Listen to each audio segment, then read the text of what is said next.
Ma otsustasin valida infotehnoloogia juhtimise eriala, kuna ma antud hetkel töötan infotehnoloogia juhina.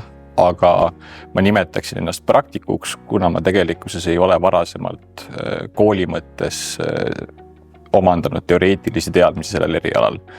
Ja kui ma seda õppekava varasemalt vaatasin, enne kui ma selle otsuse tegin, siis tegelikkuses midagi veel täpsemat või paremat, mis vastaks minu teadmiste vajadustele, ma tegelikkuses ei leidnud. Ja sealt pealt see otsus sündis võrdlemisi lihtsasti. Oma töö tõttu mul oli pikalt huvi tegelikult midagi seoses IT-ga, eks ole, minna õppima. Aga ma vaatasin siis erinevaid neid õppekavu, vaatasin Tartu Ülikooli oma, mis eks ole miinus, eks ole, et ta asub Tartus on ju.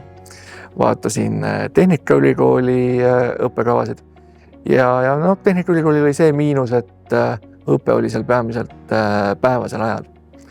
Ja mis minu vajadustega tegelikult kõige paremini haakus, oli just nimelt see sama IT-juhtimise magistri õppekava. Et see sessioonõpe, et siis nädalavahetustel õpe, et see oli kõige paremini läks kokku siis nende igapäevaste toimetustega, et nii tööl kui kodus. Lõpetasin bakalaureuse õppe infotehnoloogia erialal, aga küllaltki kiiresti sain aru, et tulevikus ma ei taha olla süvaspetsialist, vaid tegelikult tahaksin rohkem tegeleda suure pildiga. Mind väga huvitas projekti juhtimine, tootearendus ja erinevate osapooltega suhtlemine.